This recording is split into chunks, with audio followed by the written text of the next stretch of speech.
today I'm talking to you about the most recent Express Entry draw, which happened, inviting 1,350 candidates and the CRS score of a very, very high 542. Obviously, which has made a lot of you go into a bit of a spin. A lot of you disappointed, a lot of you upset, a lot of you angry with all those LMIA points, people who are getting all those LMIA points. And you're thinking, when is this going to end, right? This couldn't have happened, or rather, this couldn't happen sooner. You want to get rid of those points so you can, obviously get your profile up there and get invited. The point here is that while out of this 1,350, I cannot say that LMIA points candidates are not there. Of course, absolutely, there are plenty of candidates who definitely have LMIA and LMIA points or job offer points in there. Equally, there are also some very eligible candidates who have Canadian Masters, 3 years of foreign work experience, 1 or 2 years of Canadian work experience, CLB 9, CLB 10, age below 30. All those are also eligible candidates. And why won't you think a Canadian Masters could actually have foreign work experience, could actually score CLB 9, CLB 10 kind of scores? So all those are possibilities. So this is just to say that not all 1,350 are people with LMIs, etc. So, but the point for today's video is not all of this. The point is to basically get a glimpse of what IRCC is planning with these draws. Now, obviously, if I just click on this and go to the pool breakdown, as you can see, 601 to 1,200 now has only 171. Of course, those are the PNPs, or could also be individuals who have 200 points for arranged employment. That's also equally possible. But where we are most interested is this particular figure, 501 to 600, 23,240 candidates in there with that score. Of course, with today's draw of 1,350, this pool would reduce a bit, not a lot, a bit. That doesn't really make a lot of difference to the pool. However, that will be reduced. Today's discussion is, what are we looking forward to? What are we looking at Express Entry? How is it looking? How is it looking for January, February, March, April? Let's just stick to the first quarter, shall we? Let me get rid of the screen. Instead, let me share with you Exhibit A. Now, this document is basically the ATIP notes, which were obtained somewhere in the month of November. Thank you to my very good friend, Stephen Burns, who's an Canadian immigration lawyer. Now, he obviously shared the entire document with me once he received it. And we've spoken about this document earlier as well, if you've seen my past videos, but we are revisiting this document because this does have some very important information which can give us a little bit of insight as to what to expect going forward in January or February. Now, this document, in my opinion, was tabled to the minister for approval somewhere in the month of June, probably July, but I'm going to go between June, July, that kind of a thing. And in this particular document, obviously, it talks about, and at that point of time, in June, what were they thinking? That is when the Canadian Experience class draws had just started happening towards end of May. And then that is the time when they decided that they wish to no longer continue with the category draws for the STEM and for the other categories. That is when they also identified that a lot of work permits are expiring in the year of 2024, later in 2024. And that's where the CEC draws are going to be very, very important. All of this was identified here.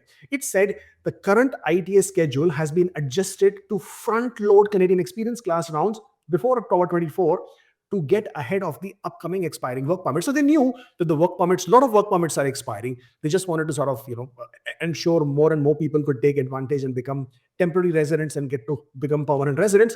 But what we are more interested is that, first of all, they decided on the CEC draws. And the reason I'm talking so fast is because I want to get to the crux of the matter and get rid of this whiff-aff. So there will be there. And if this is too fast for you, then in the YouTube settings, you can always slow down the video and therefore get to a better pace. But let's start with this one. 98% of CEC candidates with a score of 500 in the pool are in Canada. So this is these are the people who are in Canada, and therefore CEC draws are going to get advantage to people who are already in Canada. But what I am most interested is in the one which I've highlighted in orange. It says, given the lag between ITA to admissions, most ITAs issued between now and December. Now basically means June, July. That is what I was anticipating this document to be. And up to the end of February 2025, for most part, will count towards 2025 permanent resident admission targets. Now, this is so important to understand what we are referring to here. Most of you are already aware that the Canadian immigration's levels plan, the immigration targets, talks about 82,880 in Canada focus levels plan for 2025. So a lot of you are anticipating 82,000 ITAs for CECs this year. Incorrect. That's not how it works. One ITA could equate to multiple people, for example, couple, children in one application. So one ITA could basically mean multiple people. So what it is talking about is that the ITAs that are being issued, or that ITAs that were issued in the latter part of 2024, and obviously those people are now going to become permanent residents now. Most of you are already aware, a lot of people haven't received the COPRs even when they got their P2s or portal 2s or portal confirmation as far back as October.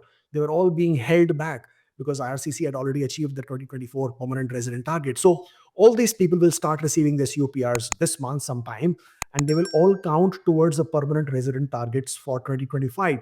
So they are talking about that. They understand that the lag between from the time that they issue an ITA until the person actually becomes a permanent resident, that could go way up to 16 months, 6 to 16 months. Therefore, all the, or rather majority of the ITAs that were being issued in the later part of 2024 will all account towards the permanent resident targets for 2025, right up to end of February 2025.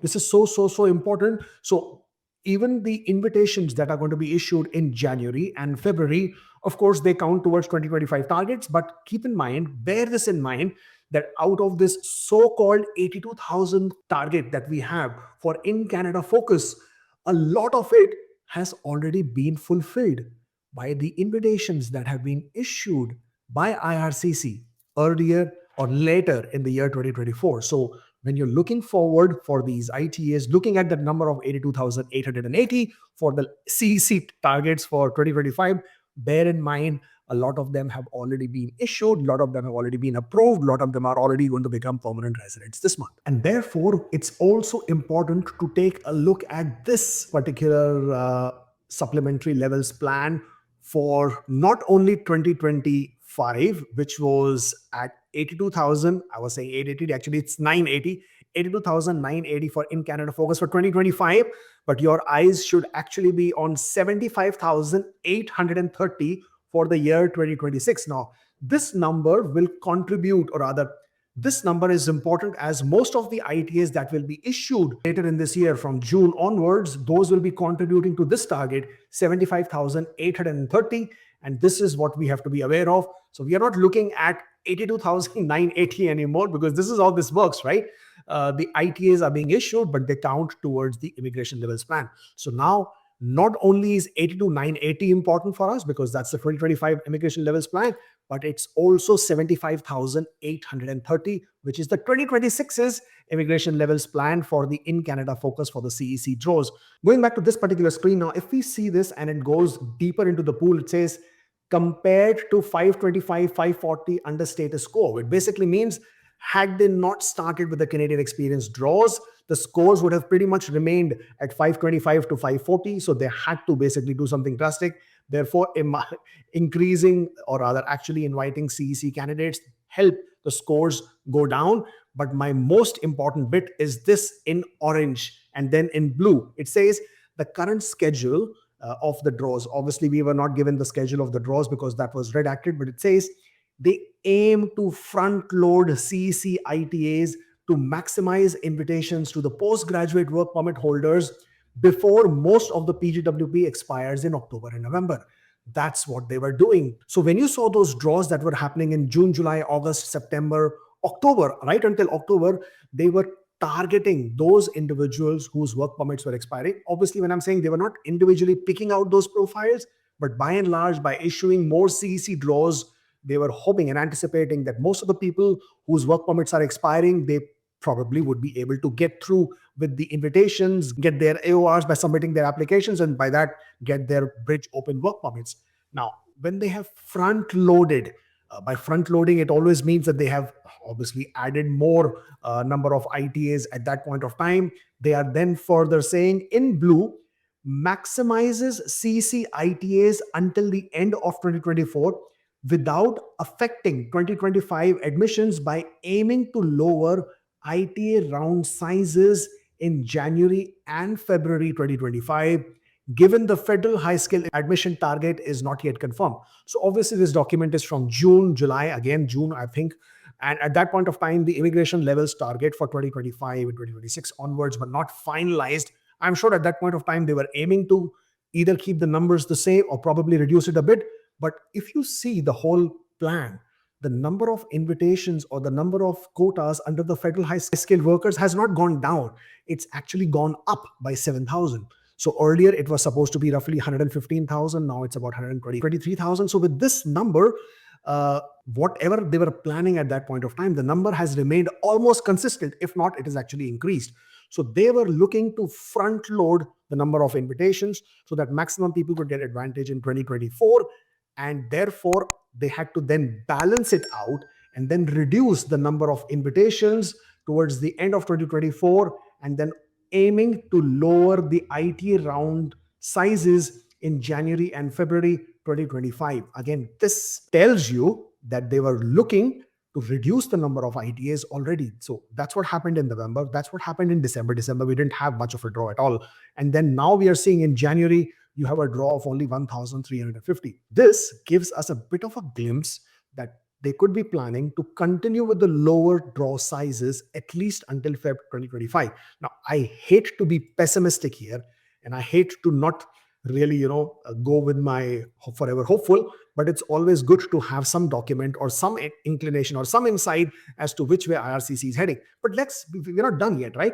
So it says they aim to meet the CBS. CBS here is category-based ITA targets for healthcare, trades, and French proficiency. As you can see, they had already decided by this time STEM and agri and transport were not going to happen. And further, it said the department will continue to monitor profile creation for francophone candidates to ensure that they are well positioned to maximize rest of Canada francophone admissions in 2025. So that's what they're always keeping a look at. They're always checking the pool. Whenever the pool is replenished with the francophone candidates, that's when you get a francophone draw. That's when you get the French category draw. And that's what we have seen. The draw sizes have been pretty consistent on the bigger side of things, on the larger side of things.